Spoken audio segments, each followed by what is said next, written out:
Have you ever seen justice take a breath before it speaks? That's how it felt that night when David Carter was driving home with his son Ethan after a long day of baseball practice.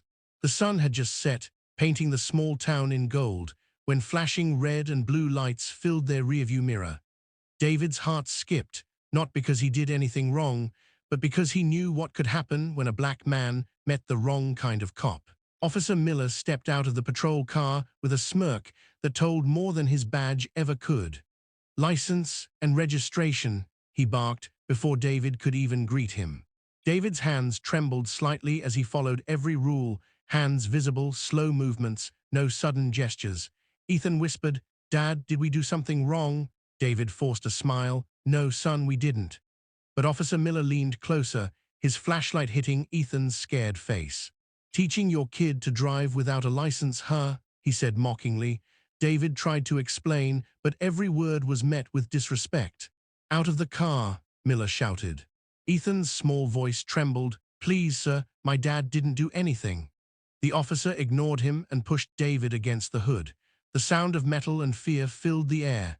People began to stare from their porches, phones recording. David's pride cracked under the weight of humiliation, but he stayed silent for Ethan.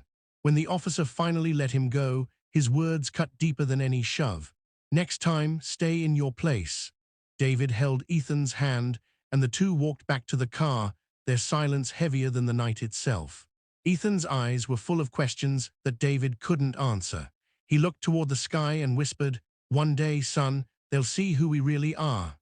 If you believe no one deserves to be treated this way, comment "Justice for David" and subscribe so more people can hear. Have you ever felt that the same sun which lights the world also burns some people differently? The next morning, David sat in silence at the breakfast table, his hands still shaking slightly from last night's humiliation. Ethan pushed his cereal around the bowl, eyes red from crying. "Dad, why did that man treat you like that?" he asked softly. David took a deep breath. "Because some people only see the color of your skin before they see your heart, son." Ethan nodded, confused but angry. Across town, Officer Miller bragged to his partner about how he put another loudmouth in his place. He laughed until his phone rang. It was his wife, Linda Miller, her voice sharp.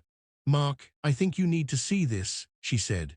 A video of last night's stop had gone viral, thousands of comments calling out his racism, faces of anger and tears flooding the screen. "This can't be happening," Miller muttered as sweat rolled down his neck. Meanwhile, David went to his engineering office, pretending nothing happened, but whispers followed him through the hallway.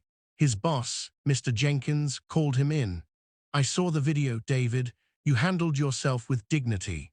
You made us proud." For the first time since the incident, David felt seen not as a victim, but as a man.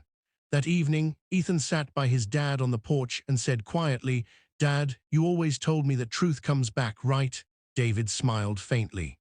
"It always does, son, but sometimes it walks slowly." Neither of them knew that the same video had reached Chief Harris, who recognized Ethan's face immediately. His expression changed, and he said to himself, "Oh my God, that's Linda's student." The story wasn't over.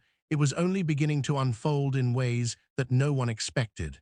If you believe truth always finds its way, comment "Justice for David" and subscribe. Have you ever met someone you wronged, only to realize they held your fate in their hands? That was the storm brewing in Officer Miller's heart when Chief Harris called him into his office the next morning. The air was thick, and Miller's boots felt heavier than usual. "Mark, do you know who that kid was?" the chief asked coldly. Miller frowned, confused. "Just another troublemaker's son, sir." Chief Harris slammed his hand on the desk. "That troublemaker's son is Ethan Carter, one of the brightest students at the local elementary school, and your wife, Linda, is his teacher." Miller's breath caught. "What?" the chief continued. "The entire town saw what you did. You didn't just humiliate a man, you traumatized a child your wife teaches every day." Miller felt his stomach twist into knots. That evening, Linda came home pale and silent. She had seen Ethan in her classroom that morning, sitting quietly, drawing a police car and a crying man beside it. When their eyes met, Ethan didn't say a word, he just lowered his head, the way his father had during the arrest. Linda's voice trembled. Mark, do you even realize what you've done? That boy looks at me like I'm the monster who broke his father. Miller couldn't find words. He sat on the couch, staring at the wall, haunted by the image of a terrified child he now realized wasn't just a random kid, he was part of his own world. That night, as rain poured down outside, Miller drove aimlessly through the streets until he found himself parked outside David's house. Lights were off. He couldn't knock, not yet. But guilt was no longer just guilt. It had become a shadow that followed him everywhere. If you believe guilt can lead to redemption, subscribe and stay with us for the final chapter. Have you ever seen the moment when guilt turns into redemption, when the heart that once judged finally learns to bow?